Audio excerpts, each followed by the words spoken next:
আসসালামু আলাইকুম আমার শুভাকাঙ্ক্ষীরা, কেমন আছেন আপনারা? আলহামদুলিল্লাহ, আল্লাহর রহমতে আমি ভালো আছি।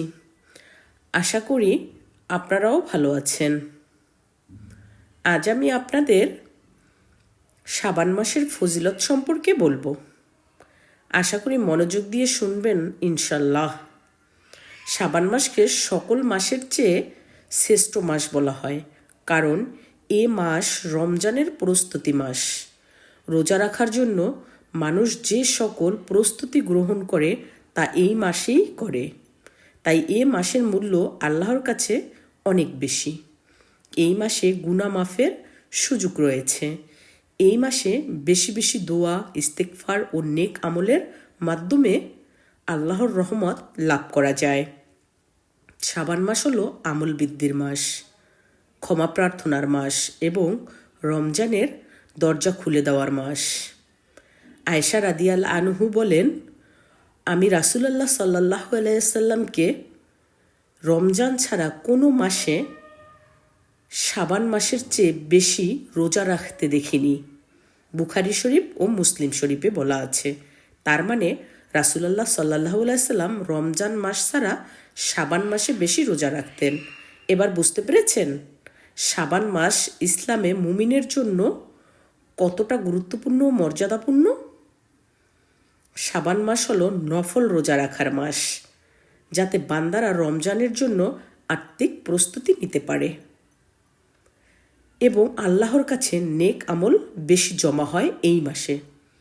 হাদিসে আছে, রমজান ছাড়া নফল রোজা রাখার জন্য শাবান মাস বিশেষ ভূমিকা রাখে। এই মাস আমল বৃদ্ধির মাস, যেখানে বেশি ইবাদত ও নেক কাজ করা যায়।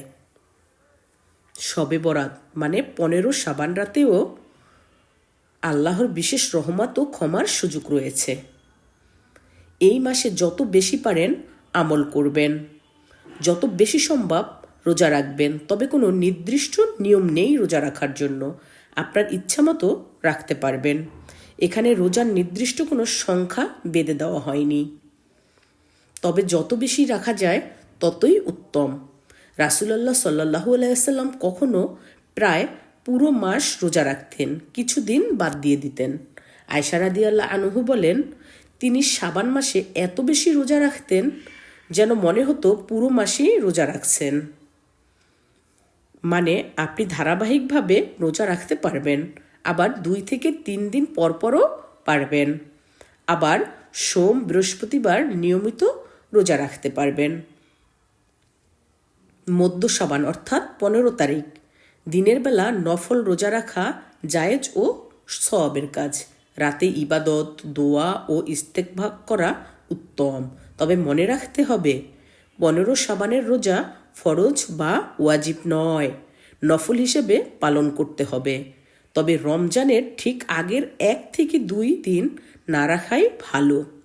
যদি নিয়মিত নফল রোজার অভ্যাস না থাকে, তাহলে হাদিসে এসেছে, তোমাদের কেউ রমজানের আগে যেন 1 বা 2 দিন রোজা না রাখে।